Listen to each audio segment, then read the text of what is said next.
So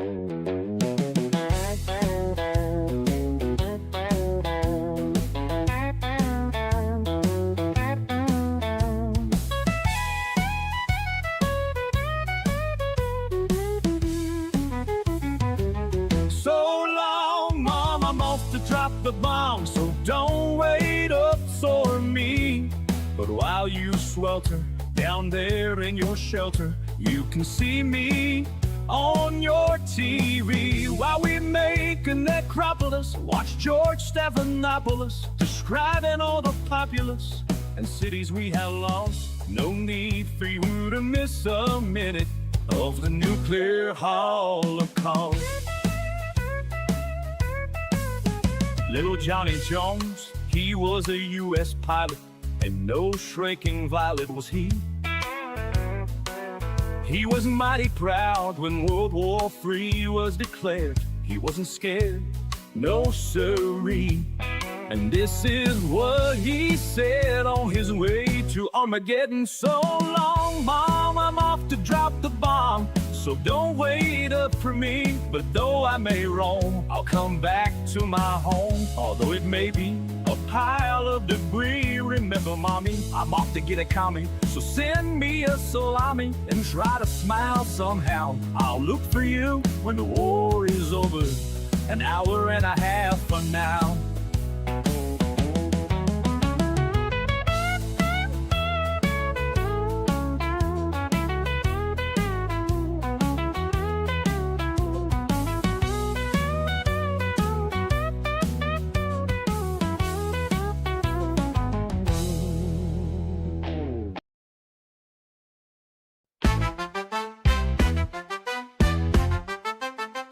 When someone makes a move of which we don't approve, who is it that always intervenes? UN and OAS, have their place, I guess, but first send the Marines.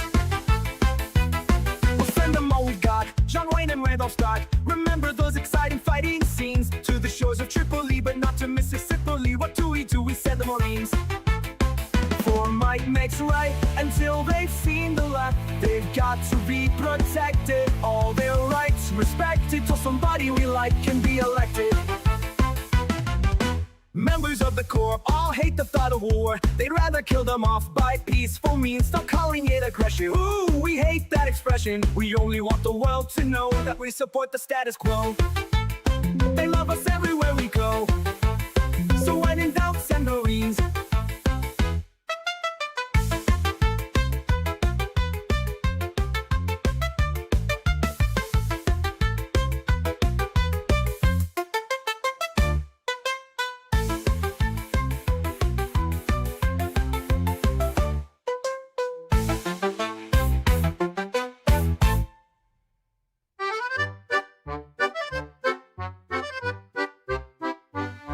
I ache for the touch of your lips, dear, but much more for the touch of your whips, dear. You can raise welts like nobody else as we dance to the masochism polka. Let our love be a flame, not an ember. Say it's me that you want to dismember. Blacken my eye, set fire to my tie as we dance to the masochism polka. At your command, before you here I stand. My heart is in my hand. Ugh, it's here that I must be. My heart entreats, just hear those savage beats, and go put on your cleats and come and trample me. Your heart is hard as stone or mahogany. That's why I'm in such exquisite agony. My soul is on fire, it's aflame with desire, which is why I perspire when we coca. You caught my nose in your left castanet, love. I can feel the pain yet, love. Every time I hear drums and I envy the rose that you held in your teeth, love, with the thorns underneath, love, sticking into your gums. Your eyes cast a spell that bewitches. The last time I needed 20 stitches. Oh, sew up the gash that you made with your lash as we dance to the masochism polka. Bash in my brain and make me scream with pain, then kick me once again and say we'll never part. I know too well I'm underneath your spell, so darling, if you smell something burning is my heart. Excuse me, take your cigarette from its holder and burn your initials in my shoulder. Fracture my spine and swear that you're mine as we dance to the masochism polka.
Suffering is here.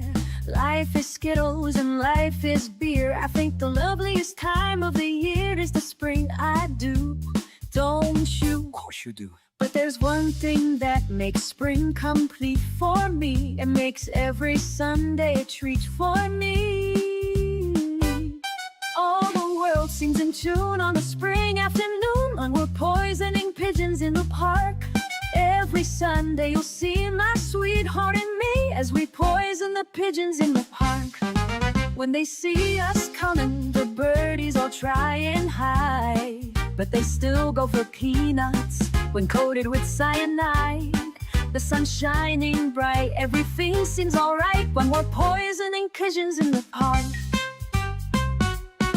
We've gained notoriety and caused much anxiety in the Audubon Society. With our games, they call it impiety and lack of propriety, and quite a variety of unpleasant names. But it's not against any religion to want to dispose of a pigeon. So if someday you're free, why don't you come with me and we'll poison the pigeons in the park? And maybe we'll do in a squirrel or two while we're poisoning pigeons in the park.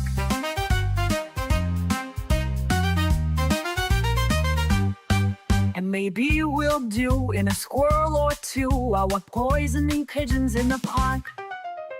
We'll murder them all amid laughter at merriment, except for the few we take home to experiment. My pulse will be quickening with each drop of strychnine. Me feed to a pigeon, it just takes a smidgen to poison a pigeon in the park.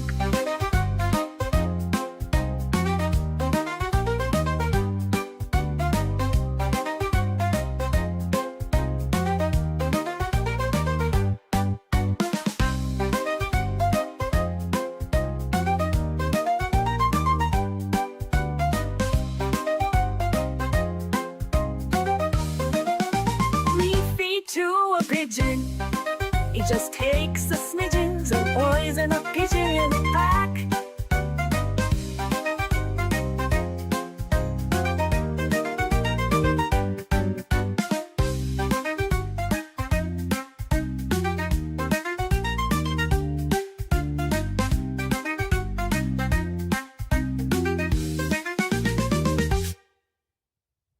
Oh my.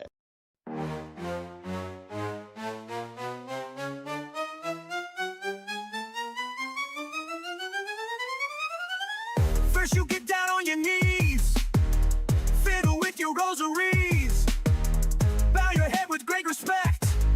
genuflect, genuflect, genuflect, genuflect, genuflect, genuflect. Do whatever steps you want if you have cleared them with the pontiff. Everybody say his own. Huey, hey, a Leia song, doing the Vatican Rap.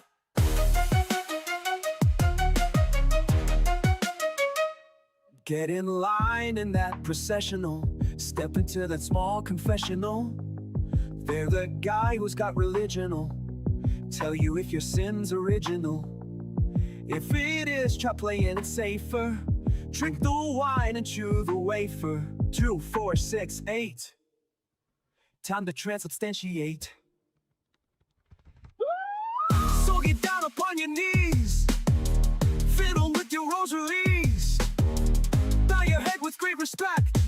Genuflect, genuflect, genuflect. Make a cross on your abdomen. We're in a Rome, do like a Roman. Ave Maria, damn, it's good to see ya. Getting ecstatic and sorta dramatic and doing the Vatican Rap.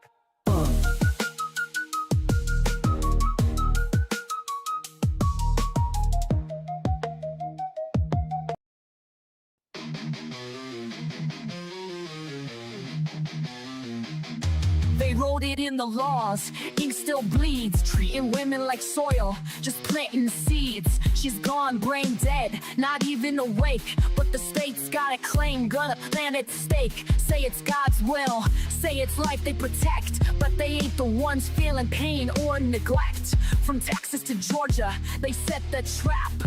Rights roll back while they smile and clap.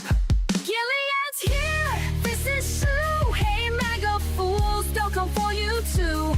So I'm gonna jet, see you later. I'm not gonna be a baby incubator.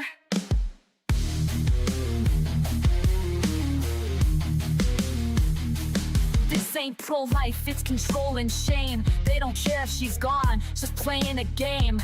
Keep her hooked to machines, cold and still. Just a vessel to them, not a human with will. No consent, no voice, no chance to resist. Just laws in place, written with a clenched fist. Hospitals scared, judges playing God. Bodies ain't temples, just stay on pods.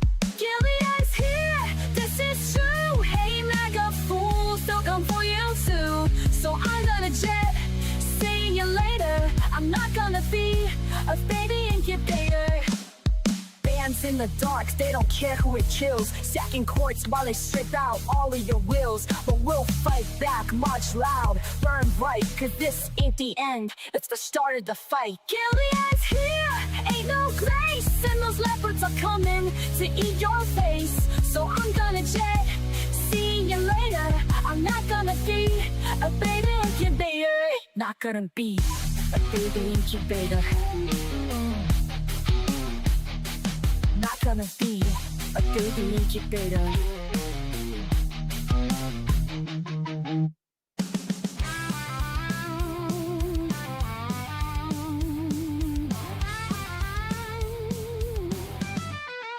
The creative director at WGSO had a little something he thought you should know. When Dan picked on his bits, Steve got real gruff. So Steve called Dan a flake, called him liberal dandruff. Steve thinks that his lines are really clever, but when do people ever like him? Never. Liberal Dan's got better lyrics, this is true. Listen and you'll feel like I do. Liberal Dan, his show is great. Liberal Dan, he goes live at 8. Liberal Dan radio, it's the best. Cause Liberal Dan's head and shoulders above the rest. Steve's about to find out his mistake. In this feud, Dan's Kendrick, Steve is Drake. Dan might not be the world's best singer, but he's got more talent in his little finger. Steve thinks that his lines are really clever, but when do people ever like him? Never. Liberal Dan's got better lyrics, this is true. Listen and you'll feel like I do. Liberal Dan, his show is great. Liberal Dan, he goes live at 8. Liberal Dan radio, it's the best. Cause Liberal Dan's head and shoulders above the rest.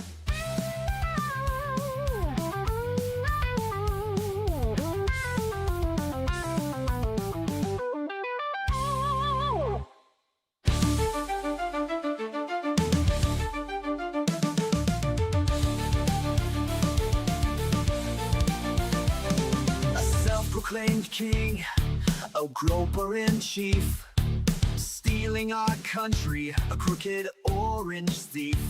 Faux patriots who are poorly educated, wearing red hats and also unvaccinated. Liberal Dan will see us through.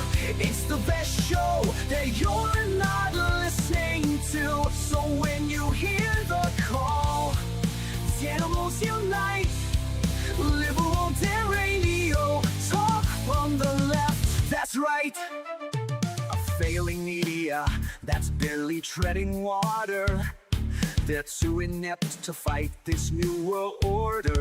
Corporate pigs are at the trough, hear the squeals. The swine won't bite the hands that feeds them meals. But Liberal Dan will see us through. It's the best show that you're not listening to. So when you hear the call, animals unite. Liberal Dan Radio, talk comes the left, that's right.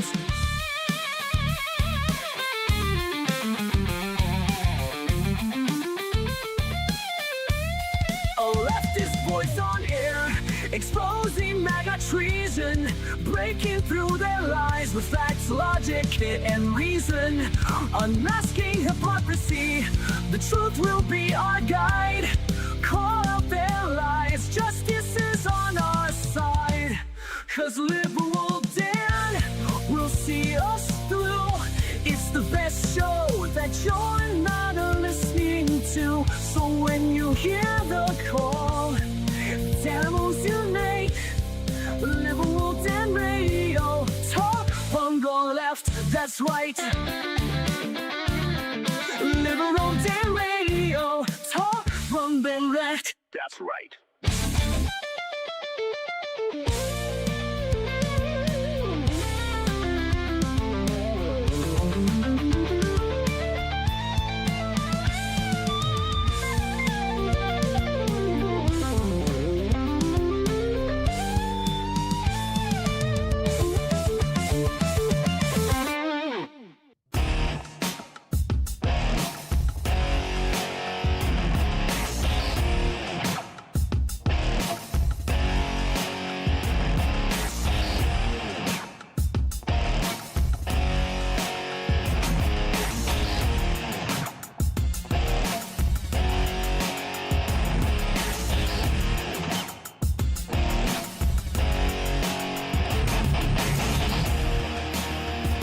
And welcome back to Liberal Dan Radio, talk from the left, that's right. This is your host, Dan Zimmerman, coming at you live from New Orleans, Louisiana. To join the conversation, we may open the phone lines later. If we do, it's 562-LIBDAN1. We'll see how I feel. A little more on that in a second. Excuse me. A big shout out to the folks over on the Twitch stream. Got Atrocious at every game. Aaron's over there, or Vilby's over there. Everybody on the YouTube stream as well, on liberaldanradio.com, which is, first of all, Chad, thank you very much for the $20 super chat. Appreciate that, as always. Thank you so much. Also, before I say hello to everybody else, it's apparently Janelle Walker's birthday today. So, without further ado, happy birthday to you. Happy birthday to you. Happy birthday, Janelle. Happy birthday to you. And many more. Anyway, so thank you very much for joining us on your birthday. Glad you can join us there as well. Lots of people in the chat. We got Tim, who came in way early. Jackie, Molly. Good to see you, Molly. We got Kelly. Let's see, Aaron and Jolie, the Mod Squad. Jeff from just north of Uranus. And obviously Janelle, Jackie. Lots of the J Squad is here already. Fancy, Suzanne. Just trying to see who I might have missed. Again, we got Chad, who apparently is also Michael Hunt. So there you go with that one. And Mad Max, Slava Ukraini, yes, indeed. Impeccable Living, who got his oh my earlier, but might as well give him another one. Oh my. Let's see. Let's scroll down real quick. If I've missed you, if I've happened to pass by you, Rick Larson, thank you for joining. TV2 Live, good to see you. Please go make sure to follow TV2 Live over there on his YouTube channel as well. Let's see, what else? Am I missing anybody who might have popped in? If I did, again, I'm sorry. Krista, good to see you, Krista. Progressively Independent as well. Kelly. Just trying to get through. Steve from across the pond. If it's no Scottish, it's crap. I think we got Roxanne. I think we got everybody. What was that crack? Wow. Anyway, Atrocious at Every Game wishes you also a happy birthday over on the Twitch stream. So thank you so much. Asked in the chat during the long intro. It's Adriana Smith's baby, Chance. What's the Chance? Is alive in the NICU at the hospital, born via an emergency C-section. I guess technically it was a C-section because how else was a corpse going to deliver a body? Deliver a baby, I should say. While Chance, according to this, is expected to be okay, he's still in the ICU fighting for his life. He was born 25 weeks gestation, weighing 1 pound, 13 ounces. Blah, blah, blah. They finally laid her to rest. So, yeah, so we're going to still continue to play every once in a while at least the Baby Incubator song, which is available on liberaldanradio.com if you want to share it to other people as well, just in case other people start forgetting about the BS that's going on with abortion rights in this country, with all the other BS that's going on in this country as well. Before we start talking about the politics issues of the day, just a little update, I guess, on my health. I did have my 8mm kidney stone lasered out of me. And yeah, then afterwards, they put a stent in. And yeah, and there was a string hanging out. And, well, today was the day for it to be removed. And I was told that I could just remove it myself. So I removed it myself. It actually was not...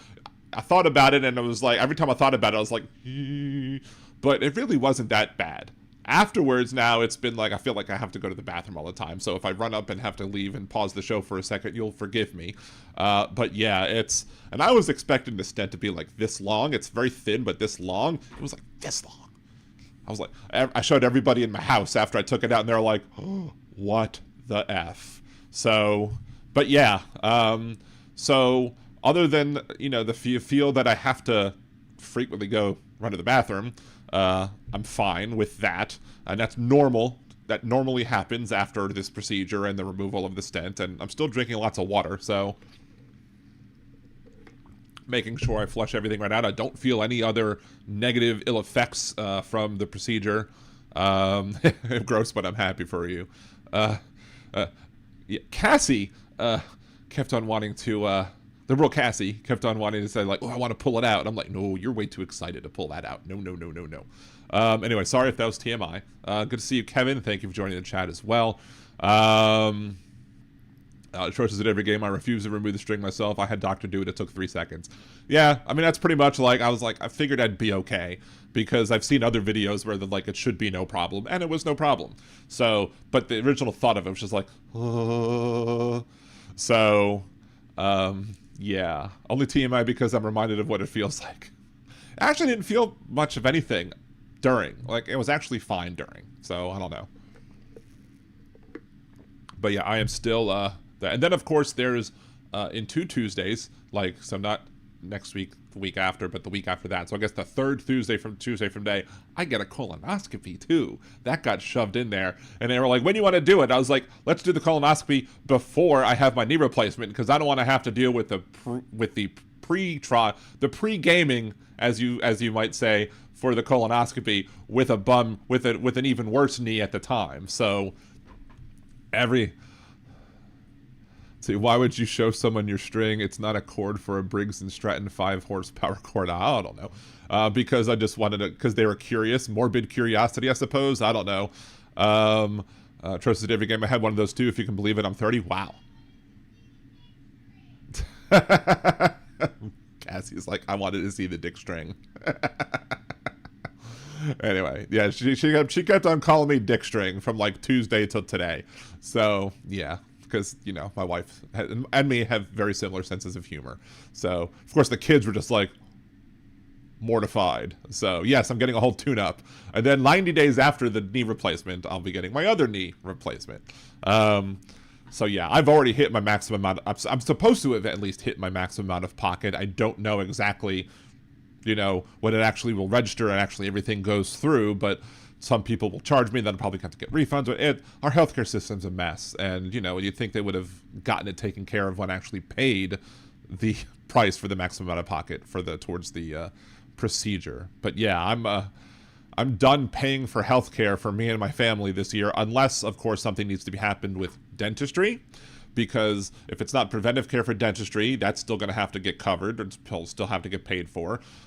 Vision, anything vision related, I still have to pay for, because for some reason eyes and teeth are not considered part of health.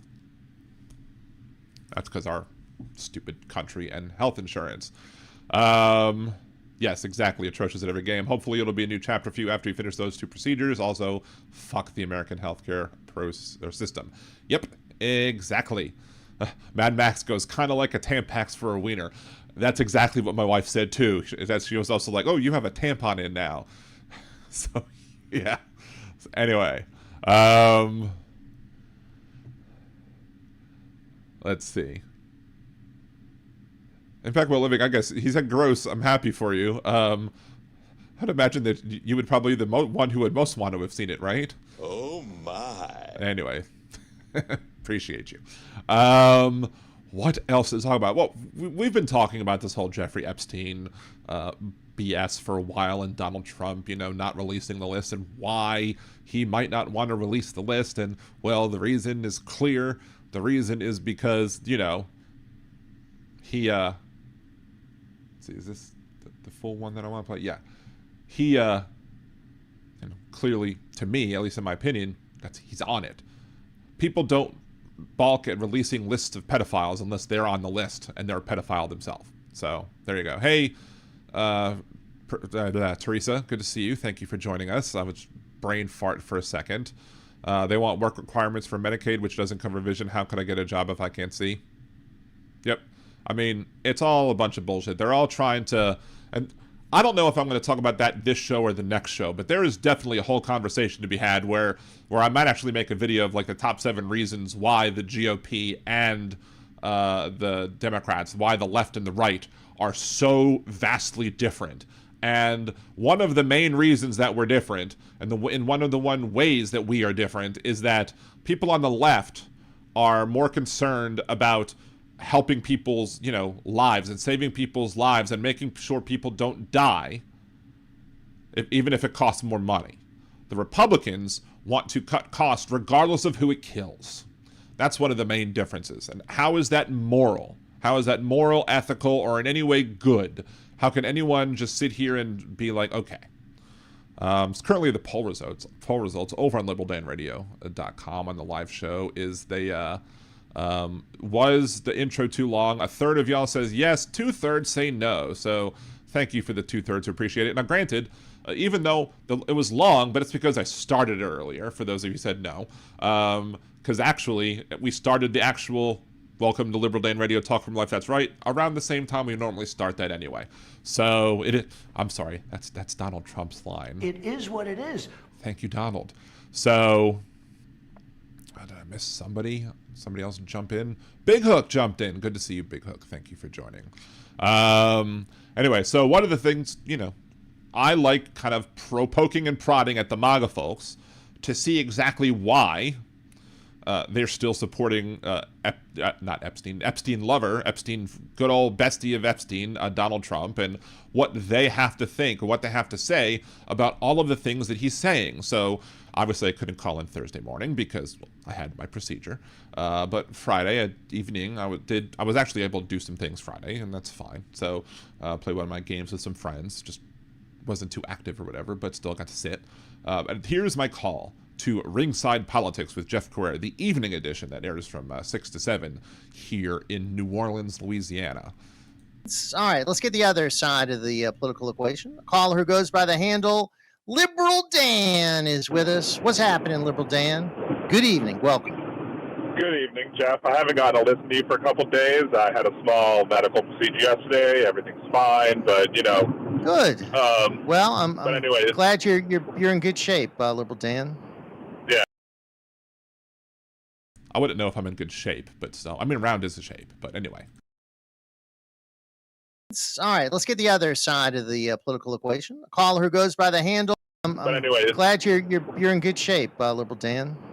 Yeah. So, but what really, with this whole Epstein thing, I mean, I've been, I've been on, the side of the people who want to see who's on the client list, who used his services for, nefarious purposes with young people, with children, and I'm just intrigued. I haven't had to hear your opinions about him calling the people who continue to want to see answers on this, which is you and me and other people who are listening to your show. We're bad people, Jeff. We're bad people. We're stupid. And, we are, all we want to do is know who did these horrible things. And he's calling the Epstein thing a hoax. I don't think it's no... I don't think there's people who with common sense who are going to argue that Epstein didn't have a pedophilia ring or whatever. I mean, I think we both agree that was something that absolutely happened.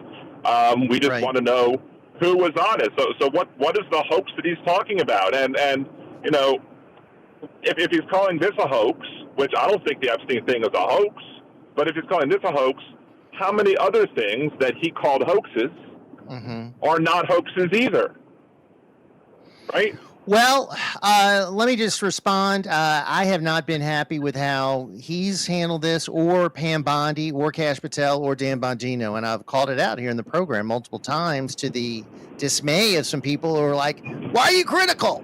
You got to be supportive of Donald Trump 100% of the time. And I'm like, no, I've just got to be honest 100% of the time about what I truly believe. And usually it aligns with President Trump for me. But on this case, it hasn't. Now, I do think that what the Wall Street Journal did by posting that story, President Trump claims it's not true. And it sounds to me like President Trump has a very good case that they printed something that was libelous, and we'll see what happens with the lawsuit. And that sort of ties into how I think he's been treated by the media many times very unfairly. But interestingly, as you bring up about President Trump, Nancy Pelosi, and Liberal Dan, we got to go, and thank you for your call. Nancy Pelosi said that the Epstein files are a distraction. So you've got politicians on the left and the right saying, hey, move on. And I think a lot of the American people are saying, no, this involves the abuse of children. This is about truth and transparency and coming forward with information the American people need. And there you go. Yeah, I mean, of course, as Teresa at Every Game points out over on Twitch, yes, he did end it with a whataboutism and then had to end. It was a hard break for the end of the show. I was not expecting it to talk much. I didn't even expect to actually get on because I called in at 6:45 and the show ends at 7, but he went right to me. So I was like, hey, there you go. But yeah, he goes, this is actually how you talk to Trumpies, not Sanks kiss their ass strategy. Well, I mean, yeah, that's why we need a new media, because especially new progressive folks in the media, because we need to actually have people who are not going to just kiss Trump's ass, or people who aren't going to just, be all, like one of those little things blowing in the wind by the car things, by the cars, automobile dealerships. We need people who are going to stand firm and who are going to be able to stand up and be able to debate the conservative folks. And that's one of the things that I think that I bring on the show. I mean, there have been times where I've, like Gibson Media or whatever, would call in and I would let him, on for a long time, and people would in the chat be like, hang up on him. But for, I give him enough rope, just, hang himself, and then guess what? I was able to catch him in something. Or, you're able to basically argue them into the corner where they either have to do your typical whataboutism, or you can at least get them to admit some things like, again, Jeff Carrera here disagrees with Trump, with Bondi, with Bongholio or whatever, all of them. So he has a big problem with that. And I'm really wanting to just double down on Trump saying that we're bad people for not wanting it, because we, that's something that me and those MAGA conservatives who really wanted to see those happen. We still want to see that list. We still want to see who the pedos are. Now, Nancy Pelosi may have said that it's a distraction, but the thing with Nancy Pelosi saying that, and I'm not somebody who's going to, again, have any politicians back 100% of the time. When they do wrong, they do wrong. But Nancy Pelosi also has called for the releasing of the list. She's also called his wanting to reopen Alcatraz a distraction. Thing about that is, yes, we need to pay attention to the fact that certain things that this administration does are absolutely done to distract people away from other things that they're doing. But we need to be able to walk and chew gum at the same time. We need to be able to handle the low-hanging fruit plus tackle the deep issues that we have to deal with in this country, especially under Donald Trump and his attempts to move us closer and closer into fascism. Now, we do have... Did I not add this to the thing? I don't think I added this to the thing. Hold on. Let me go ahead and add this real quick. There we go. Because this week, if you're a Liberal Dan Radio patron, you had the opportunity to see this about a half an hour before the show started. However, if you're not a Liberal Dan Radio patron, we have this week's Hypocrite of the Week. This week's Hypocrite of the Week is Donald Trump. Trump and other conservatives complain about government-controlled media, but just after CBS settled Trump's lawsuit, they fired Stephen Colbert. Trump and other conservatives complain about government controlling private businesses, but now Trump wants to block the RFK Stadium deal because he doesn't like the new name of the Washington Commanders. If you still don't think America is falling into fascism, your education failed you. To see who next week's Hypocrite of the Week will be, tune in live Mondays and Wednesdays at 8 p.m. Central here at liberaldanradio.com or twitch.tv/liberaldanradio for more talk from the left. That's right. So there you go. This week's Hypocrite of the Week, not surprisingly, is Donald J. Trump. And it's just another example of conservative MAGA hypocrisy.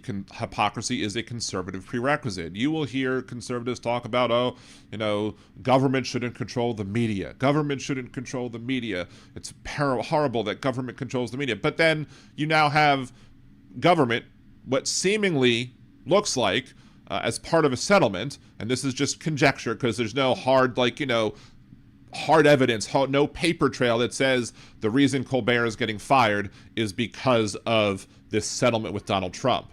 But there's always, the wink, wink and nudge, nudges of we will settle this for you if you do things for us. Like cancel the highest rated nighttime show of all of the night shows. Jimmy Kimmel may do better, I think, in the 18 to 45 demographic. However, overall, Stephen Colbert's show, the late night with Stephen Colbert, does better overall than Jimmy Kimmel does, and the late show with Jimmy Fallon also gets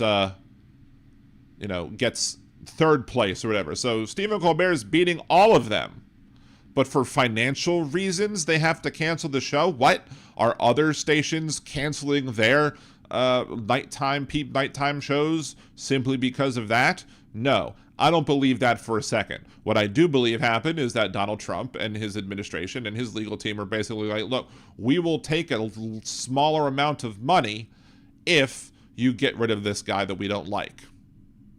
That's government controlling the media. Because every conservative accusation is a confession. But that's not it. Again, that's just one of the things that they've been talking about or they've been doing. The other thing is government. They want government to get out of the way of running businesses. Let businesses do their job. Let businesses just survive on their own. Let the free market determine what should or shouldn't happen in business without any government regulation.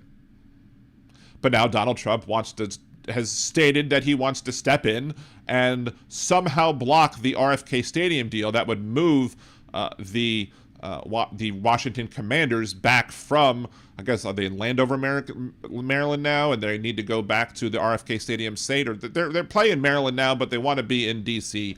At the place where RFK Stadium was. Now, I don't know what crack he's smoking, I mean, the Congress last year specifically signed by Joe Biden into law, not that Donald Trump gives a rat's ass about the law, they signed basically allowing the government of Washington, D.C. to make these decisions as it pertains to RFK Stadium. So I don't know on what authority Donald Trump will be able to say, I'm going to stop this deal unless they change their name back to the old name. And he claims that there are people who are Native Americans who want it renamed back to the Redskins. And he threw in the Cleveland Guardians as well. Now, I think, there may be some, but I think most were probably happy that they renamed it from the Washington Redskins to the Washington Commanders. But now he wants to go back to the old name because he's a racist, bigoted MFer who, thinks he has more power than he actually does. The problem is, who stops him?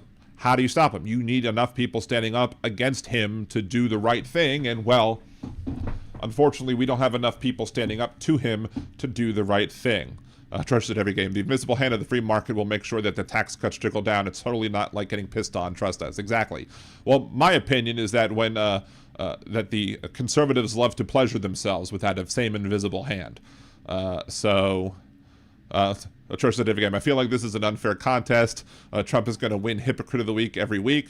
I make sure some other people get it. There's actually been times when some people on the left have gotten it. I was very close to making it some members of the squad. Talk about that in a second. Because holy crap. See how many times have my taxes gone to too big to fail? Exactly. Because they don't like when Democrats take actions that save the banks or that save corporations or that interfere with the so-called free market. But when Donald Trump's in charge, everything goes out the window. Anything they held dear, any beliefs that they once had, bye, sorry. I mean, even the people who called for the Epstein list who are now kissing Trump's orange ass are people who just, have no actual, what's the word I'm looking for? They don't have any sort of firm belief system. It's just, did Donald Trump say it? Yes. Does it matter that Donald Trump might have said the opposite thing the other day? No. As long as Donald Trump says it, they're going to repeat it, and they're going to do that. Big hook. Distraction, distraction, distraction, squirrel. So, yeah. And yeah, but there are tons of distractions, and he wants to do this Washington Commanders thing because he doesn't want people talking about Epstein. He doesn't want people talking about the big bullshit bill and how people are going to lose access to health care. Subsidies going down from this new bill are going to kill the Affordable Care Act. They're going to make it so that people's premiums will skyrocket because of this. He's going to make it so that people who pay student loans get an amazingly high jump from their current payments to what the payments are going to be in the future. I don't even know what my payment is going to be on my student loans. I still have them, and I don't know what the hell they're going to be. And every time I make an attempt to catch up on things, it's going to go back. So thank you, Marcia, for the $2 super chat. Appreciate you. Let's see. I prefer to call it, with massive credit to Jasmine Crockett, the big bullshit budget busting bleach bond bad built butchy body bill. Speaking of old 6B though, Marge Greene, large Marge, 6B, EmptyGee, was on the House floor introducing an amendment to the enjoyment of many people on the left who allowed themselves to be manipulated, tricked by old EmptyGee on this issue. Here's what she said, and it's very important to listen to exactly what she said, because what she wants to cut is not going to help the Palestinian people whatsoever. If you care about the Palestinian people, this does crap to help them. So here's large Marge. My amendment would strike $500 million in funding for nuclear-armed Israel's missile defense system And it's important. And notice how she worded it. She started off with it'll remove $500 million from nuclear-armed Israel's missile defense system. So that makes me, it's going to remove money from them. But no, it's removing money from the defensive system. The defensive capabilities of Israel to protect themselves from other countries that want to attack them. Stop reducing the funding for that, making it less effective, is not going to help save the lives of any Palestinians. None whatsoever. But you had a whole bunch of leftists on TikTok, you had a whole bunch of leftists on many other places who were sitting there going, wow, Marjorie Taylor Greene is doing the right thing. No, she's not. And y'all are idiots for thinking that she did. Let's continue a little bit more to see what she had to say, and we'll go back and talk about why you can't trust her and why she's no good on any issue pertaining to either Jews or Muslims or what have you. Important to phrase it that way. Israel is a nuclear-armed nation. It's important to phrase it that way because by phrasing it that way, I'm going to trick the leftists into agreeing with me, and hopefully they won't see what I'm actually trying to defund. Which is very capable of defending themselves, and they have been proving that so as we've watched on the world stage. The U.S. already provides Israel with $3.8 billion annually in foreign aid.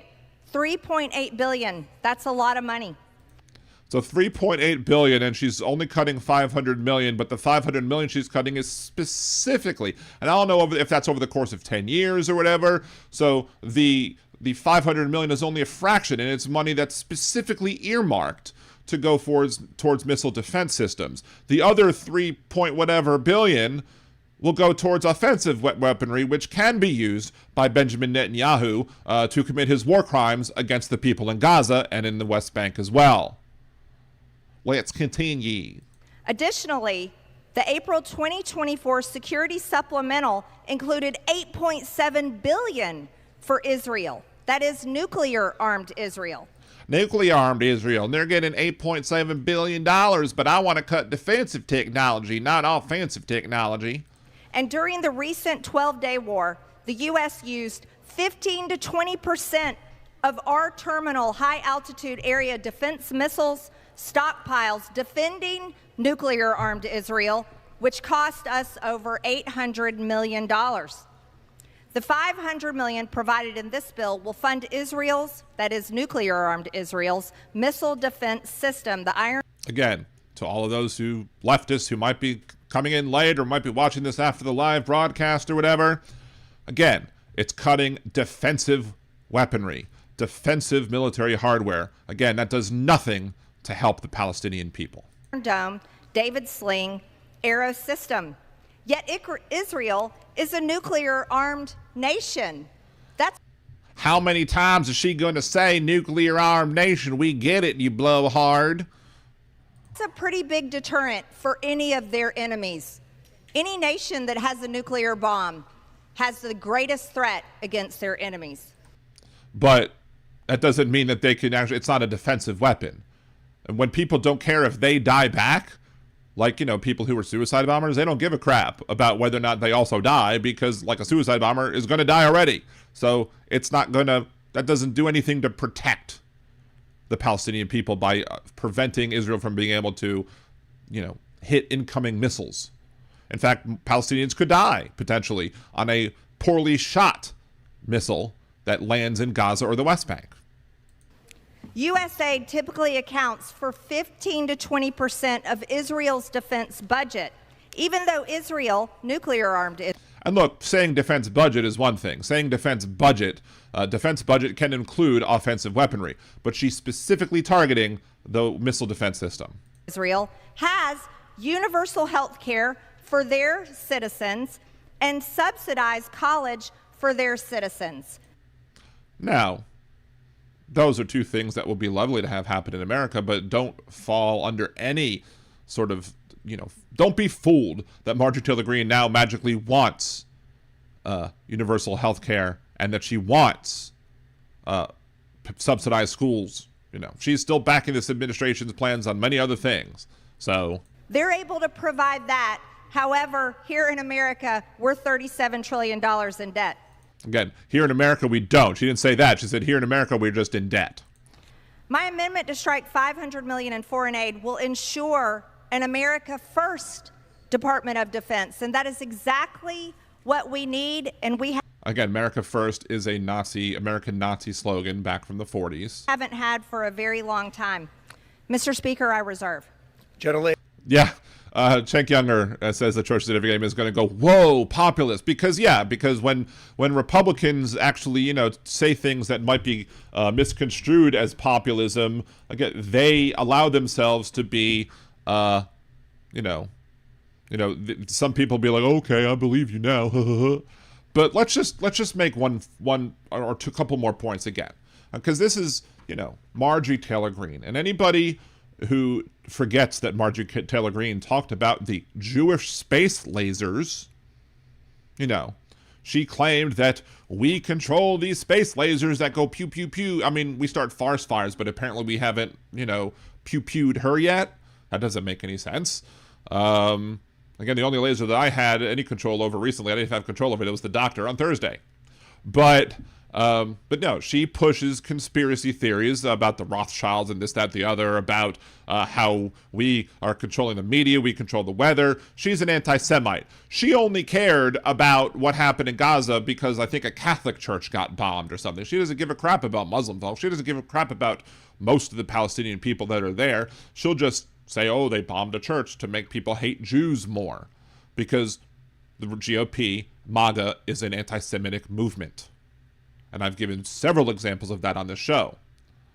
But lest you believe, oh, she's really supporting the Palestinians with this proposal. Nope. Sorry. Marjorie Taylor Greene supports the ethnic cleansing of Palestinians from Gaza in response to Donald Trump's plan to kick every Palestinian out of Gaza and then redevelop it to make it the Monte Carlo of the Mediterranean, or Trump Med, or whatever he would end up calling it. Marjorie Taylor Greene said, under President Trump, America will be the beacon of peace for the world. It's time to change the Middle East in pursuit of ending endless war. This is exactly how it's done. The way that ending a war, the way that stopping fighting is to ethnically cleanse an entire area of Palestinians. F that. But guess what? Marjorie Taylor Greene was not the only person who voted yes on her amendment. Now, most of the people in the Congress there was vast bipartisan support opposing the cut in $500 million for this defensive weapons technology. But there are people who voted with her, like Thomas Massey, and then, of course, Al Green, Summer Lee, Ilhan Omar, and Rashida Tlaib. So this is one of the reasons why I almost made Ilhan Omar and Rashida Tlaib hypocrites of the week. It's just that Donald Trump's hypocrisy is much more drastic than these two people are. Now, do I normally support Ilhan Omar and Rashida Tlaib and what they say? Abso-freaking-lutely. And I absolutely stand with them in their support of Palestinian people to not be bombed, to be able to live where they want to live, to not have to deal with war crimes on the part of Benjamin Netanyahu. That, again, will not be stopped if you cut defensive technologies spending from our budget to give to the state of Israel. But these people believe that the people in Palestine, the people in Gaza, the people in West Bank should be protected. This does nothing to protect them. And this borders on the line of anti-Semitism. Simply because of the fact that, yes, Israel is the Jewish state. And no, it is not always anti-Semitic to oppose the actions of Israel. I am against what Israel has done in how they've responded to 10/7. They had to respond to 10/7, but the way in which they responded to 10/7 was not appropriate, was barbaric, was way too far. And I'm sure we would agree on many points dealing with that particular issue. But there are other times when these people have said things that have basically been repeating anti-Semitic tropes, and there are many people who use their hatred of Jewish people to kind of use anti-Semitism to kind of hide that, They use the hatred of Israel to hide their anti-Semitism, so that they can have plausible deniability, but it shouldn't necessarily be that plausible. Because many times in this, conversation, a lot of that is ignored. A lot of things that happen to Jewish people happen to be ignored, especially when those things that are happening are anti-Semitic, like saying from the river to the sea, from saying making other comments that are hardly like globalized intifada. Again, I'm glad that Mamdani won the primary, and I think that he is probably someone who is someone who could listen to why us Jewish people would say that seems hurtful to us, and we'll get to that in a second. But again, if you are a leftist and you think that this thing from Marjorie Taylor Greene is A, not anti-Semitic, and B, helpful to the Palestinian people, you're wrong. And I hope this video has helped explain why. Let's see. Wait, Impeccable Living, you've never driven in your life? You've never driven a car? What, how old are you? I want to know how old you are, because there's a lot of the younger folks actually aren't as excited to drive as I was when I was ready to drive. So, the French Museum of Anthropology has a Neanderthal statue that bears a striking resemblance to EmptyGee. Yes, it does. It's amazingly crazy how much she looks like a Neanderthal. So, but yeah, I'm gonna start making another video though, because it's related, but I wanted to have it be separate. Now, in the last video, I talked a little bit about how Mamdani, the Democratic nominee for mayor of New York, used the term like globalized intifada, how some people have used, the river to the sea and think it's innocuous, when in reality it was something that was used by Hamas to call for the extermination of all Jews, especially to ethnically cleanse Jewish people from the area of the Levant, as some people might call it.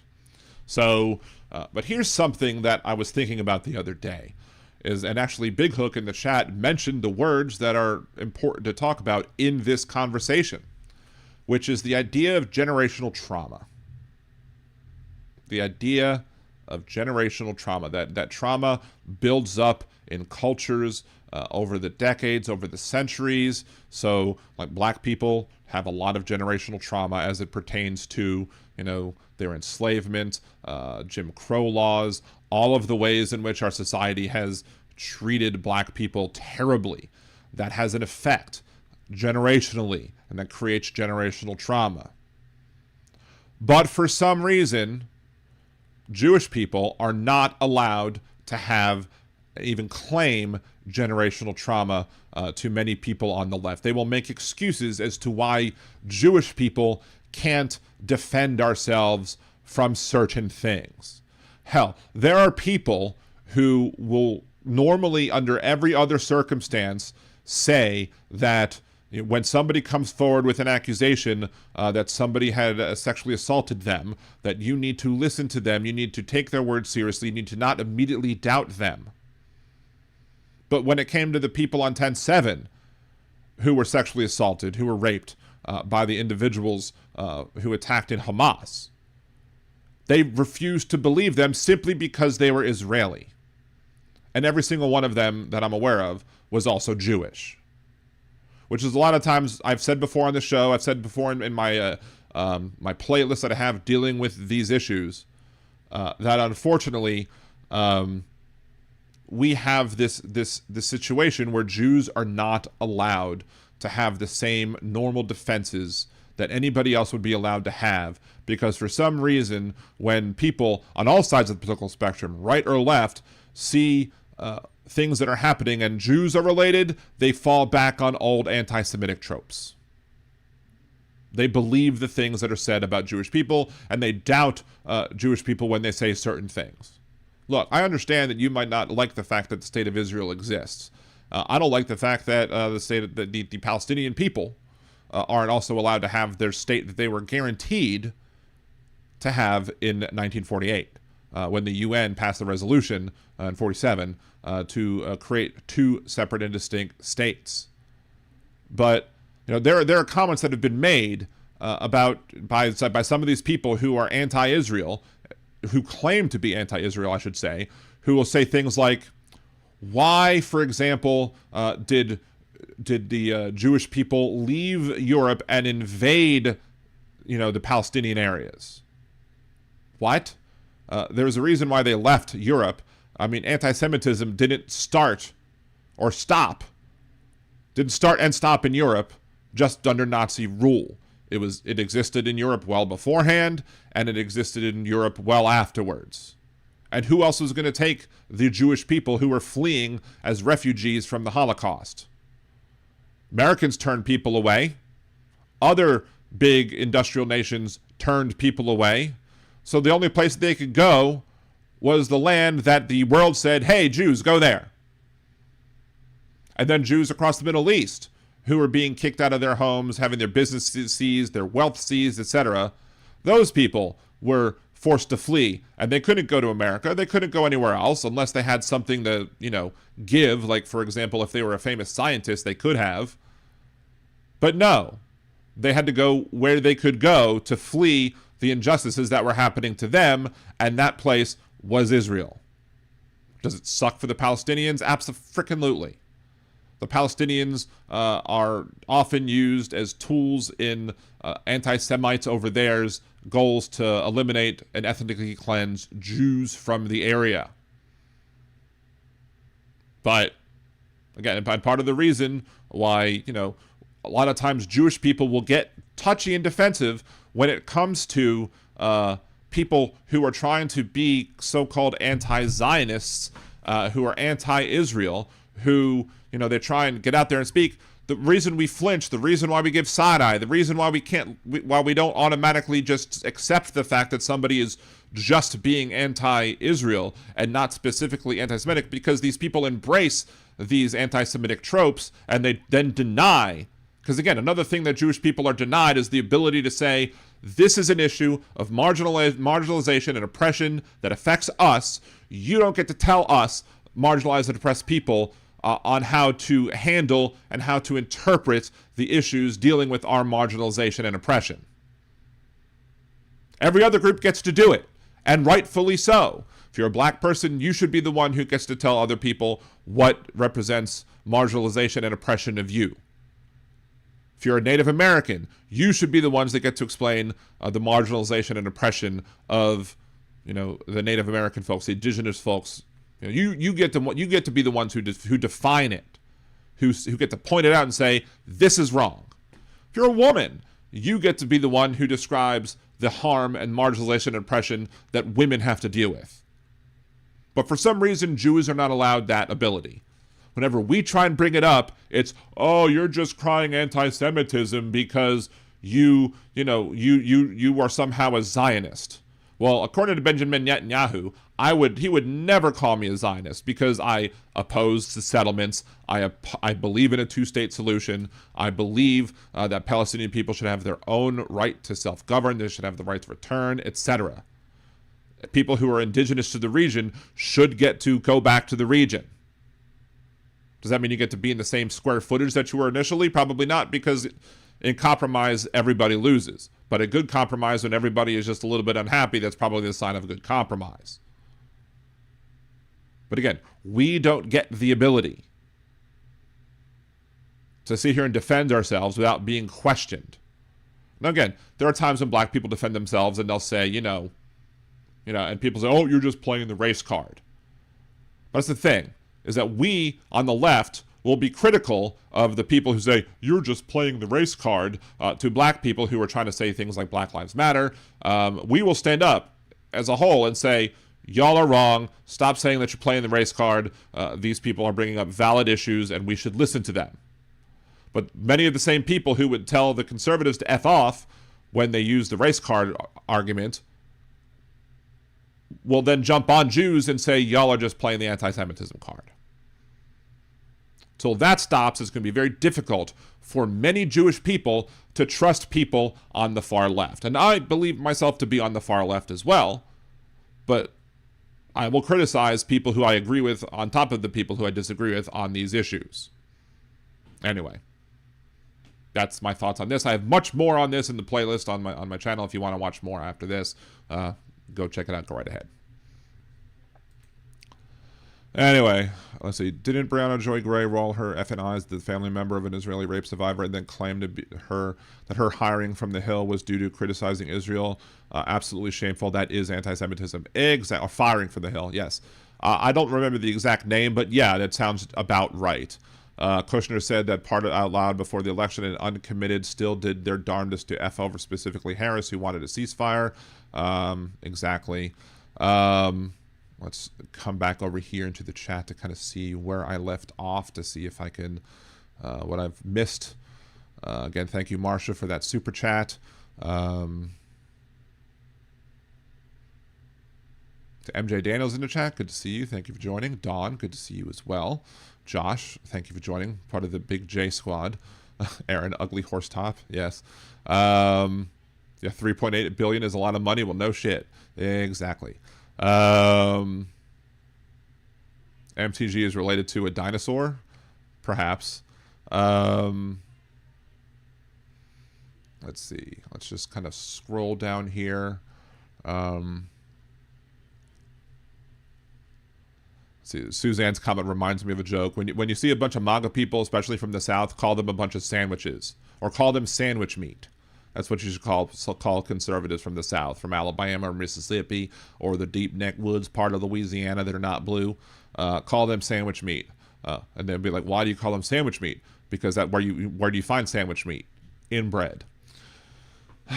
Anyway, Michael Hunt says, Bill Clinton is on the list. How come you don't talk about him? Where have you been? If Bill Clinton is really on the client list, if Bill Clinton is really an individual who partook in the horrible services that Jeffrey Epstein provided when it came to trafficking of children, bury him under the prison. Absolutely. Bury him under the prison. If Joe Biden was on that list, bury him under the prison. If Barack Obama was on that list, bury him under the prison. You will get no loyalty from me on any politician, especially politicians who were caught diddling kids, violating kids. That will not happen on this show. You will not see me making excuses for, oh, but this person is different. No, I don't give a crap if your name is Donald Trump, your name is Bill Clinton. I don't give a crap if you're on the right, on the left. I don't give a crap what political party you're a part of. If you're found out to have participated in the horrible activities that Jeffrey Epstein did on his island and other places, then F you. I don't give a crap. I don't want to see you, you're wasting all of our air by still breathing. Simple as that. So yeah, so that you wanted to understand Michael Hunt? Oh, Mike, why I don't talk about him? I do, and I have, and I will continue to. But again, the other thing is that you should now say the same thing about Trump. But many conservatives won't. Some may. Many conservatives won't. Many conservatives will find ways they're going to say, oh, it's a hoax. That's one of the crazy things. One day Donald Trump says that it was a hoax created by Obama, or the list was created by Obama, then the day before saying, oh, it was a hoax. Well, if the list is a hoax, then how could it have been created by Obama? He's flailing, trying to desperately get people to not talk about this.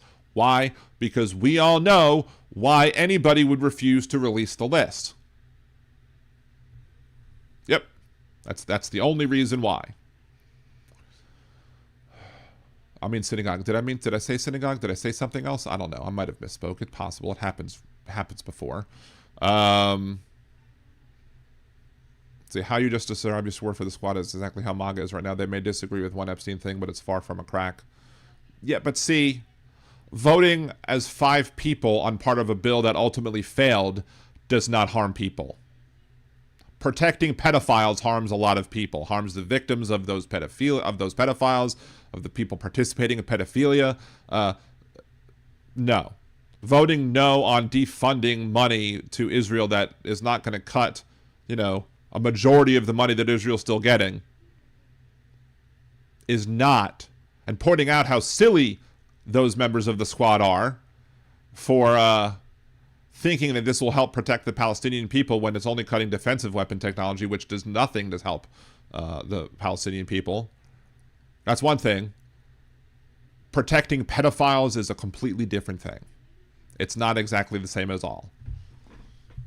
And there are some lines that one must draw in the sand. As a victim of abuse as a child before, I'm going to draw my line, at least that includes that line. Simple as that. Let's see. Do people understand the phrase of a runaway horse who has been bitten their teeth? This pretty much describes EmptyGee. Yeah. I've never driven on either. I either walk or transport anywhere. UK, though, it's a tad smaller from what I understand. I mean, UK probably also has good mass transit, and we don't. Mr. Ed was much nicer. Wilbur. Saw a great meme last night. A pic of red plastic, little Tyke's car leaned up against a crashed guardrail on a highway caption. How fast was the little bastard going? Hilarious.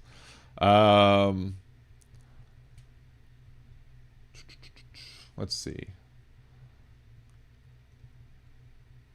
Some people blame the Jews for World War II. Unfortunately, anti-Semitism exists worldwide based on Russian information. And I mean, Russian misinformation does help to perpetuate anti-Semitism, but it's more than just that. So, there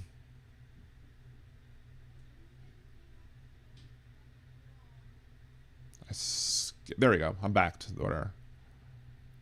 I'm just racist against orange people. Yeah, totally. I'm totally racist against orange people. His orange hue is a choice. See the irony of Netanyahu genociding Palestinians. But these people would have no problem. The reason why many on the right support Israel is not because they like Jews.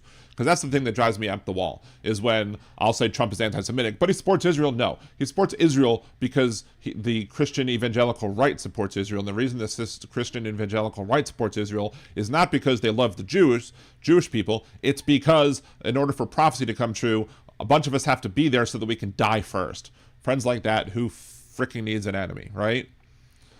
Big Hook, the Nuremberg trials, unfortunately, are long forgotten, and unless we consistently remind people, they will repeat history as Trump is currently trying to do. Yep, exactly.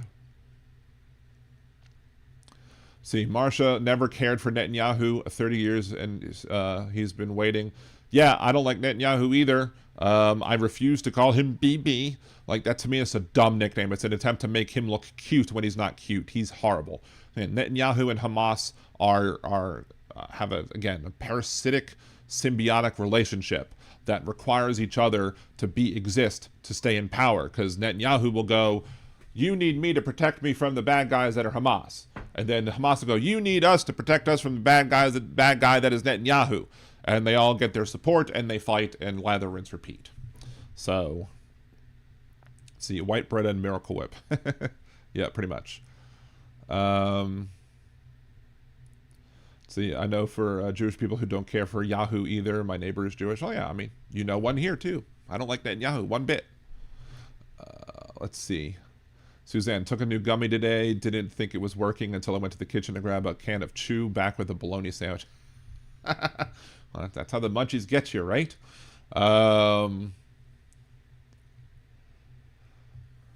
Let's see, Steve, when he was a wee lad, used to go with his dad, that's more Irish than Scottish, used to go with his dad all night, newspaper drop-offs and shops all over, driving through Scottish countryside at night was cool, kind of long trips. Well, maybe that's a little better, I don't know. Let's see. Yuck, who has to hose Dinky down? He stinks. Anyway. Let's scroll back down. Oh, Human F Being is over in the Twitch chat. Good to see you over there. So the only person I've seen acknowledge that Trump could be on the list aside from Elon is the Vinny guy from PBD.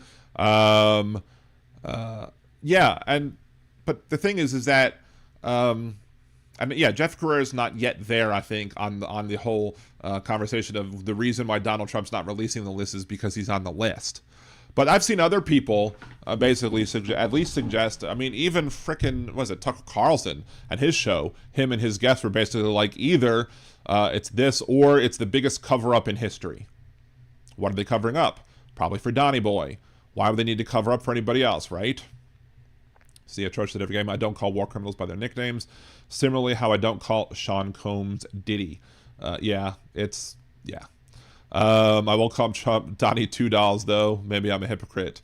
No, it's not necessarily hypocritical to mock Donald Trump, but that's not a Donald Trump nickname that, there's a difference between calling somebody a nickname that they want to be called and so calling somebody a name other than their birth name simply because you want to mock them and criticize them. So, all right. What else did I want to talk about today? Oh, yeah, the one last thing. I was watching the WNBA had people on the court talking about things like, with wearing shirts saying that they want equal pay. And we've covered the topic of equal pay on this show in the past before, and how sometimes the arguments made by people, they don't understand, like conservatives often don't understand that it's equal pay for equal work. We don't want everybody being paid the same amount of money for every single job, no matter what they do. It's equal pay for equal work. So if you're in the tech industry, you probably, if you're a software developer, you're probably going to expect more money than somebody who's waiting tables. That being said, if two people hired at the same time, same grades, same experience at the same position for the same job, or similar jobs, I should say, and both of them, one of them is a guy and one of them is a woman, and the woman's getting paid less, that's wrong, clearly. Now, what about if you were somebody waiting tables at a Chili's or a TGI Fridays versus somebody who is waiting tables at a two Michelin star restaurant or whatever it's called? Where it's $100 a plate and bottles of champagne, and your average checks might be like hundreds if not thousands of dollars, as opposed to somebody working at TGI Fridays whose average check might be $20 or $30, maybe per person, maybe overall, depending on what you get.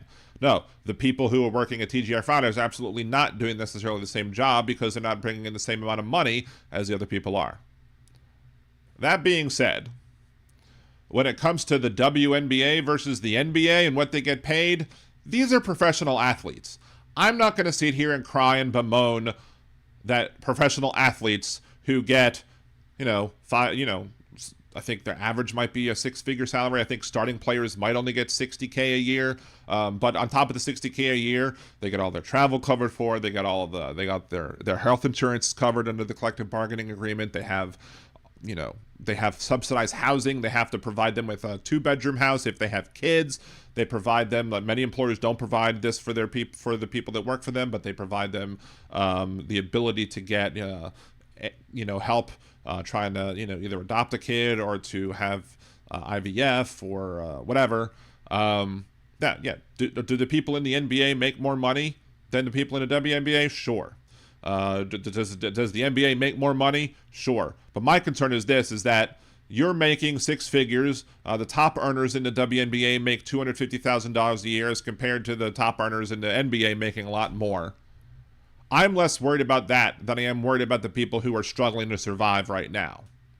So instead of me arguing that people in the WNBA versus the NBA should be required to have equal pay and bogging us down in the argument is what does equal pay really mean when you're in, when you're not bringing in the same amount of revenue that other people are bringing in, I'd rather say all those people getting the revenue, that large revenue in the NBA, the owners of the NBA teams, every other rich MFer out there in the world who's millionaire or billionaires, those people are the ones who should be taxed more to make sure that everybody has a minimum standard of living, to make sure that nobody has to starve, that nobody has to struggle to, find a place to live, that nobody has to sit here and worry about if their health care is going to bankrupt them.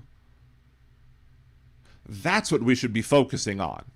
Now, if we can show people, like if it can be shown, like it was in Lilly Ledbetter versus Goodyear Tire, at least to the dissent, it was shown that Lilly Ledbetter was actually being paid less money for the same job that her coworker, fellow manager, or whatever was getting, then absolutely she should be able to sue for that and be able to get back pay. And the law was changed when the Supreme Court was activist and basically required that Lilly Ledbetter had been psychic in order to be able to make a claim of pay discrimination, wage discrimination. So absolutely, it should be illegal for an employer to charge a discriminatory wage. But the way laws are written, you might not still get there if you can argue that the two people are working for two different companies, two different businesses, etc. But the main point should simply be that we should be focusing more on making sure that changing the tax code, stop giving millionaires and billionaires ridiculous tax cuts, tax breaks that they don't need, and instead start taxing the people what they should be taxed to be able to make sure that at least people have a minimum standard of living, period. I mean, there was a time in this country where we taxed the top certain percents like 95 or 93% of their income. Now, also what was considered income was also different. You could write off things like every single penny of interest paid could be written off against your income, where now you can't do that. So in many conversations of what people should be taxed and trying to compare the two, you need to not only define what the tax rate will be, you have to define what taxable income is, because if a certain income is not taxable, then it's not taxed. And, again, if you only tax 50% of the income at 50%, but if you tax 100% of the income, I have that backwards. If you tax somebody's income at 100% of the income at 25% or 50% of their income at 50%, it's the same net effect. So that's what you have to keep in mind when discussing taxes. But when you are talking about things like, again, equal pay for equal work, again, we should not be getting rid of like the Lilly Ledbetter Fair Pay Act.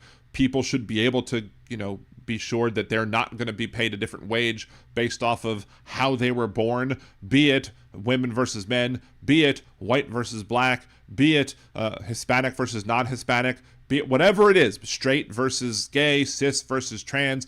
Everybody doing the same work should be guaranteed the same job, same amount of money at least for that job. But when it comes to crying about people in the WNBA versus the NBA, you're not going to get much pity for me that Caitlin Clark's not getting as much money as LeBron James, because they're both making money and they're both doing fine for themselves.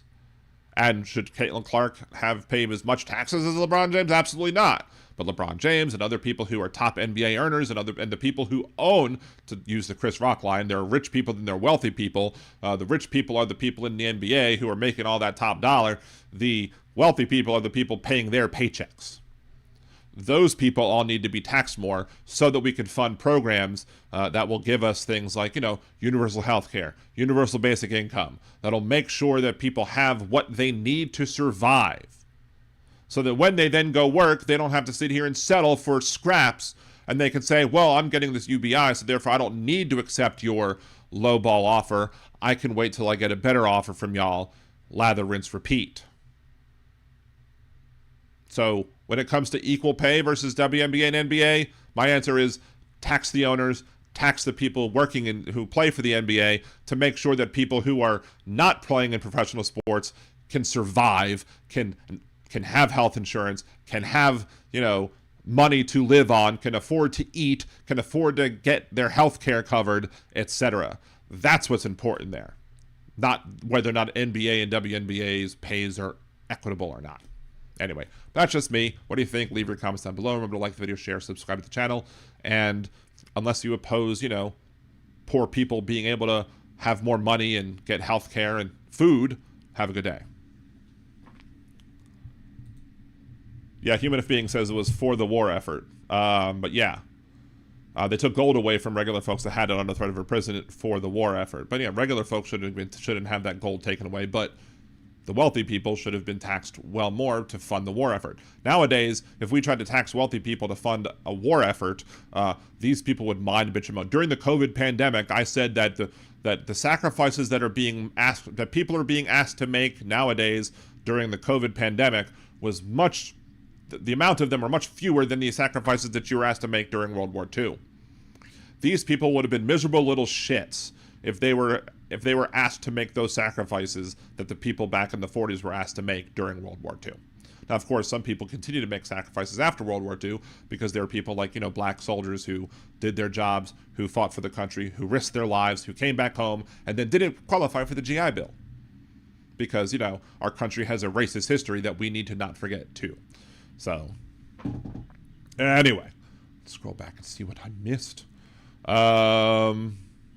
Thank you, Jolie, for talking about the channel memberships and super chats and everything like that.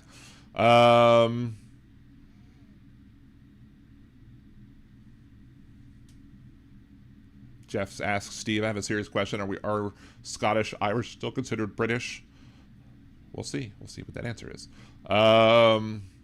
See, Scottish say we're Scottish. Ireland, Northern Irish say they're British. Southern Ireland says they're Irish. It's all confusing, lads. But remember... If it's no Scottish, it's crap. Yes, exactly. Thank you, Mike Myers. I remember having to know the wine list backwards and forwards when I worked at a really expensive restaurant near the Board of Trade in Chicago. That was almost 50 years ago. I wonder how much of that you remember, too, because there are things that I remember from way back in the day that I had to memorize. So, Suzanne West goes to watch Deep Space Nine. Awesome. Enjoy, appreciate, you know, love a good show. Appreciate you for hanging around and being here. I still have Dan's opening song on loop, comparing it to 5 Old. I listened to the song after I ended the show on Wednesday. I listened to it. I can see your point, but go listen to Judas by I said Jericho, but it's Chris Jericho is the singer. Judas by Fozzy. Go listen to Judas by Fozzy. I think you'll find it sounds a lot closer to that. Anyway, just my thing.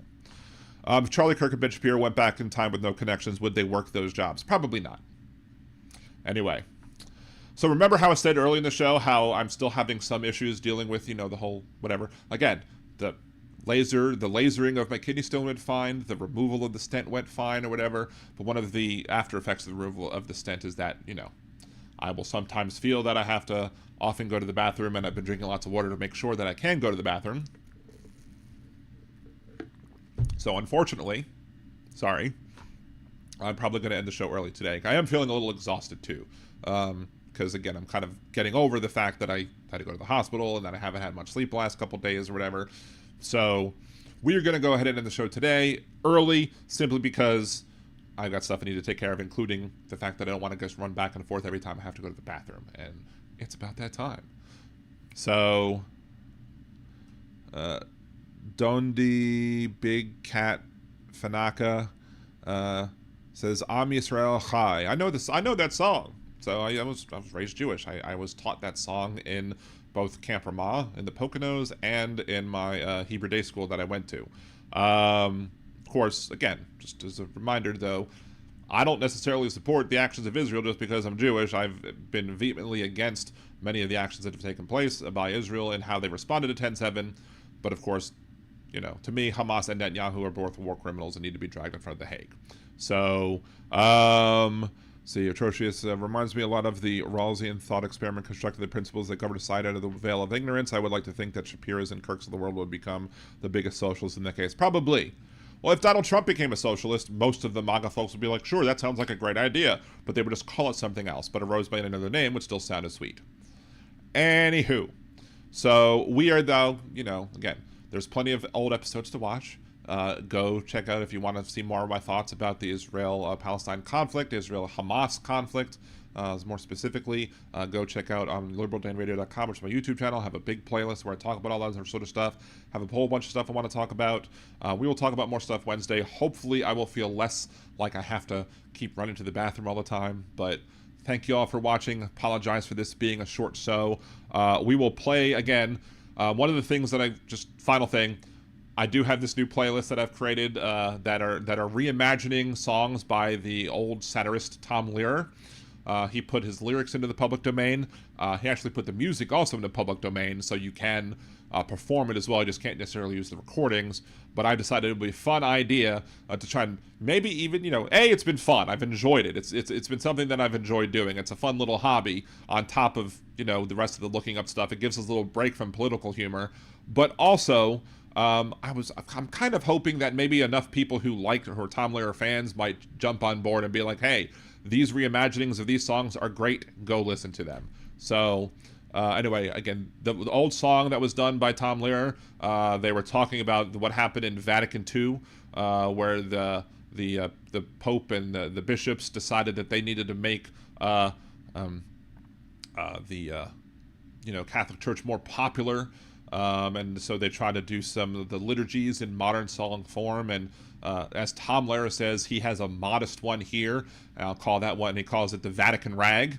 And I could sing the first you get down on your knees, fiddle with your rosaries, bow your head with great respect, and genuflect, genuflect, genuflect. So that's how that song sounds. You can find it on YouTube. I'm probably, when I upload this song to YouTube under my Tom Lehrer Reimagined playlist, I'll try and link to all the other old songs that he's done.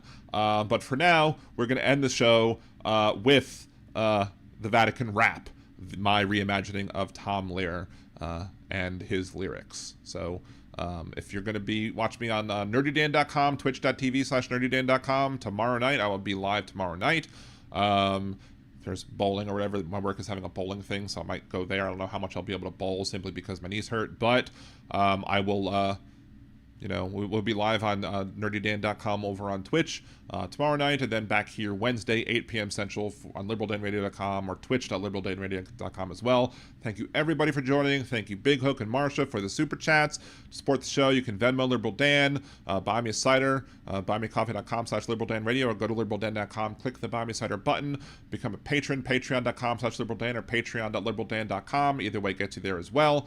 On Twitch, you can buy a subscription, gift subscriptions. If you have Amazon Prime, you can subscribe for free. Just have to connect your two accounts together. Same thing on YouTube. You can buy and gift memberships, buy super chats, super stickers, etc. But the most important thing to do to help the algorithm, you can also go to store.liberaldan.com. store.liberaldanradio.com, I'm sorry, and that will take you to the Liberal Dan Radio store, where we have the FDT shirts as well as the Al Gore Needs More Rhythm. And the reason we say Al Gore Needs More Rhythm, because in order to help the show grow, in order to get more people interacting with the videos and subscribing to the channel, you need to make sure that you do as much as you can, liking, sharing, commenting, etc. Help the algorithm out, because again, Al Gore needs more rhythm. So till next time I see you, thank you all very much. Have a great night. Peace.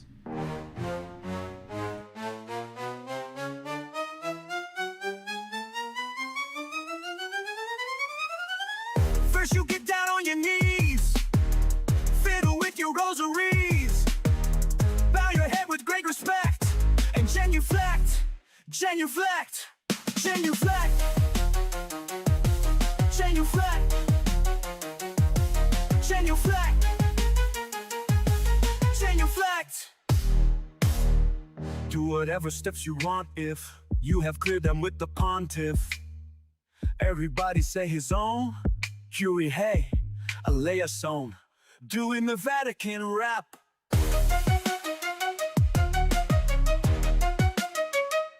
Get in line in that processional, step into that small confessional. They're the guy who's got religional, tell you if your sin's original. If it is, try playing it safer. Drink the wine and chew the wafer. 2, 4, 6, 8. Time to transubstantiate. So get down upon your knees, fiddle with your rosaries, bow your head with great respect, and genuflect, genuflect, genuflect. Make a cross on your abdomen, we're in a row, do like a Roman. Ave Maria, damn, it's good to see ya. Getting ecstatic and sorta dramatic, and doing the Vatican Rap.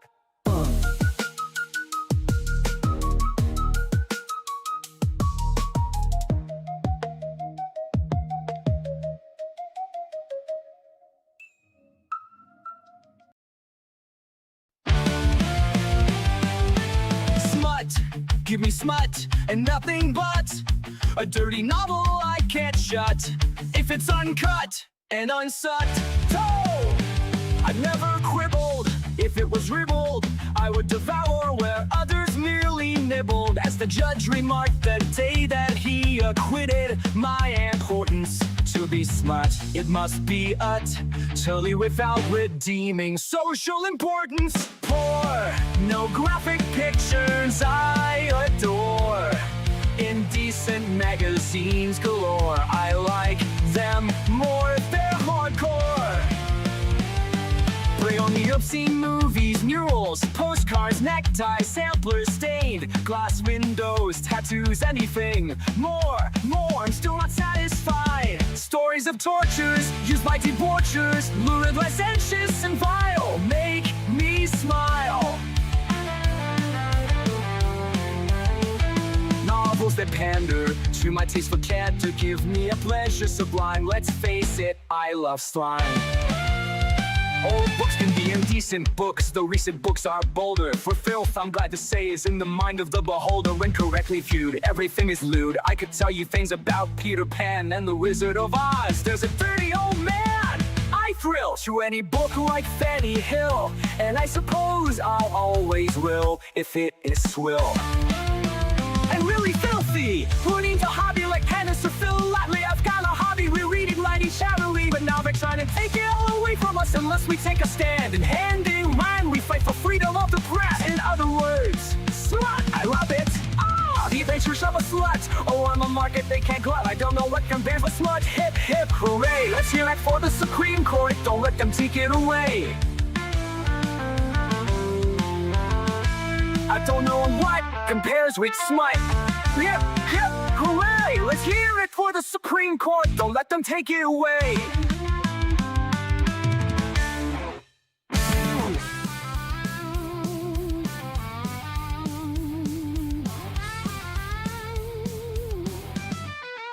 The creative director at WGSO had a little something he thought you should know. When Dan picked on his bits, Steve got real gruff. So Steve called Dan a flake, called him liberal dandruff. Steve thinks that his lines are really clever, but when do people ever like him? Never. Liberal Dan's got better lyrics, this is true. Listen and you'll feel like I do. Liberal Dan, his show is great. Liberal Dan, he goes live at 8. Liberal Dan radio, it's the best, cause Liberal Dan's head and shoulders above the rest. Steve's about to find out his mistake. In this feud, Dan's Kendrick, Steve is Drake. Dan might not be the world's best singer, but he's got more talent in his little finger. Steve thinks that his lines are really clever, but when do people ever like him? Never. Liberal Dan's got better lyrics, this is true. Listen and you'll feel like I do. Liberal Dan, his show is great. Liberal Dan, he goes live at 8. Liberal Dan radio, it's the best, cause Liberal Dan's head and shoulders above the rest.